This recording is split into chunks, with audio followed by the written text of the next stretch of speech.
Okay.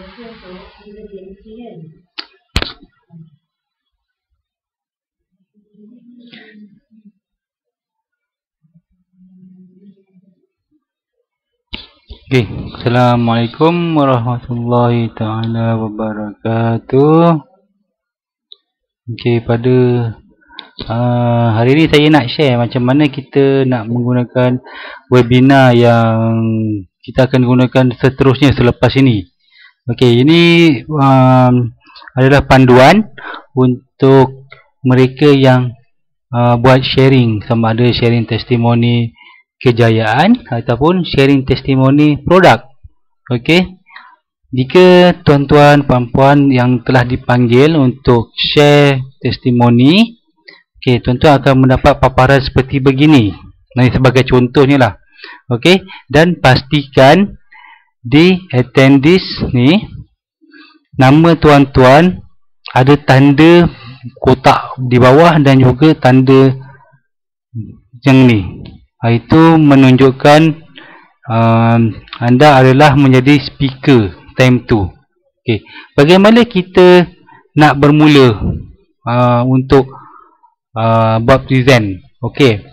First kali saya galakkan pada tuan-tuan dan puan-puan, okay, untuk merekod apa saja yang tuan-tuan puan-puan ingin presentkan. Okay, klik dengan klik record kat sini. Okey, bila diklik record, dia akan keluar start recording. Klik pada start recording kat sini. And then yes. Okey. Selepas itu, tuan-tuan boleh aktifkan mikrofon. Klik pada mic, start mic dan cam. Okey, yang ini saya ingin pesan, jika tuan-tuan klik ni automatik, secara automatik kamera akan on. Jadinya cara macam mana kita nak kata orang tu deaktifkan balik kamera kita, kita klik, okay, and then allow, secara automatik. Okay, ni okay, yang ni contohnya bila kamera keluar. Okay, dan secara automatik tuan-tuan akan klik di button ni. Okay, dah, maknanya kat sini tiada orang akan lihat tuan-tuan yang sedang present. Okey. Okey, sekarang dah bermulalah, bolehlah tuan-tuan bercerita. Okey, bila dah habis boleh stop mic dan cam kat sini. Okey, dan ada satu lagi, jika tuan-tuan katakan ada slide yang hendak di-sharekan kepada audience, klik pada start presenting kat sini. Okey, jika tiada start presenting ni, dia akan ada tulis itu please install a plugin. Okey, tuan-tuan boleh start install plugin, ataupun sebab dia mungkin mengambil masa untuk install plugin. Okey, jadi maknanya tuan-tuan boleh kata orang tu present tanpa ada slide pun. Kata orang tu tanpa ada display slide ataupun berkongsi slide pun tak ada masalah, just bercerita saja. Okey, tetapi kalau kena memerlukan slide ataupun memerlukan apa yang tuan-tuan nak bercerita, ada katakan ada bahan untuk diceritakan, dan ingin berkongsi dengan audience, tuan-tuan boleh install dan nanti kami akan tunggulah install.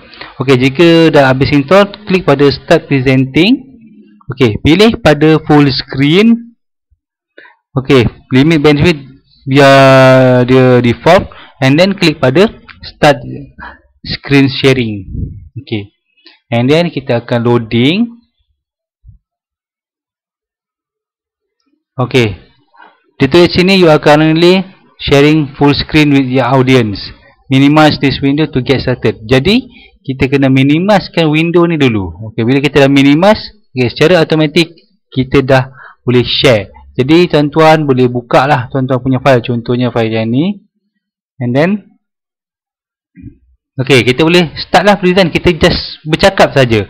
Okay, contohnya macam sebagai contoh kat sini, sejarah penting 100 tahun dahulu, kita boleh bercakap, bercerita sampai habis presentation tuan-tuan dan puan-puan sekian. Okay, apabila dah habis presentation, okay, klik pada stop presenting kat sini. Okey, dan stop presenting ni maknanya kita akan stop kita punya sharing. Dia stop sharing tu. Tetapi audience masih boleh mendengar suara presenter tu. Okey, jadi jika dah habis present dan kita nak close dan kita kata orang tu bertukar kepada MC balik, klik pada stop mic and cam kat sini. Okey, dan bila MC dengar dah habis, MC akan ambil alih tugas untuk tukar kepada presenter yang lain. Okey, dan jangan kalau jika button end session ni menyala, jangan tekan. Okey. Okey, akhir sekali bila kita dah ni, tuan-tuan boleh offkan recording. Klik pada recording, klik pada stop recording, close. Itu saja apa yang saya nak share. Just simple, tanpa ada download apa-apa kecuali plugin tu je lah. Okey, sekian. Saya harap anda semua dapat lakukan, terutama sekali pada yang akan mengadakan presentation, dapat lakukan dengan sebaik mungkin. Sekian, terima kasih.